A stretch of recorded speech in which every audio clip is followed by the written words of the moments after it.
Happening now, California is one of more than a dozen states challenging President Trump's executive order set to end birthright citizenship. Mr. Trump signed the action late last night on his first day in office, but by this morning, a lawsuit was filed to stop the action.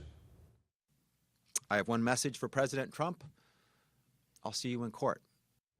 California's Attorney General had a strong message today for the new Trump administration. Action News reporter Tiffany Olin joins us here in the studio to explain what the order means and how soon it could go into effect. Well, Attorney General Rob Bonta held a press conference earlier today to announce California would be joining states coast to coast in fighting against ending birthright citizenship.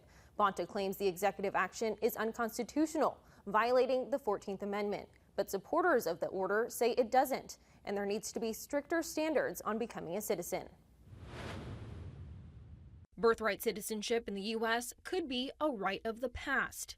President Trump signed an executive order on his first night in office to revoke the right on February 19th. In one fell swoop, he stripped the constitutional right to citizenship for children who will be born on U.S. soil, regardless of their parents' immigration status. California Attorney General Rob Bonta joined more than a dozen states in suing the president over the order, asking the court to grant them a preliminary injunction to block the action from taking effect while the case plays out. If it is not granted, children born in the U.S. to non-citizens will not get Social Security numbers, passports, or other federal resources. The president has overstepped his authority by a mile, and we will hold him accountable.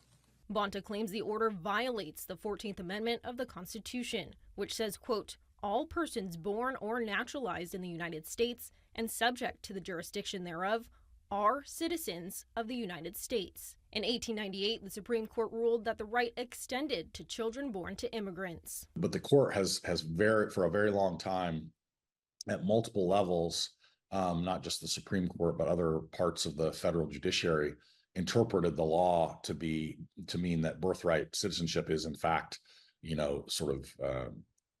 guaranteed by the Constitution in the way that it's currently interpreted. However, the Trump administration argues the wording of the amendment and prior court rulings offer no protection when the child's parents are in the country illegally. We have very good grounds.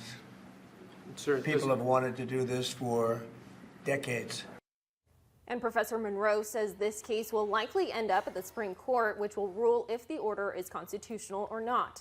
And late today, the Trump administration also eliminated a policy that limited arrests of migrants at sensitive locations like schools and churches. Warren, Graciela. Thank you, Tiffany. We'll have continuing coverage on the first 100 days of the new Trump administration coming up on World News tonight at 5:30, right after this newscast. And for a list of all those executive actions signed so far, you can visit our website, abc30.com. Hey Central California, stay up to date with all the latest news and weather. Don't forget to hit that like button and subscribe to ABC 30 Action News.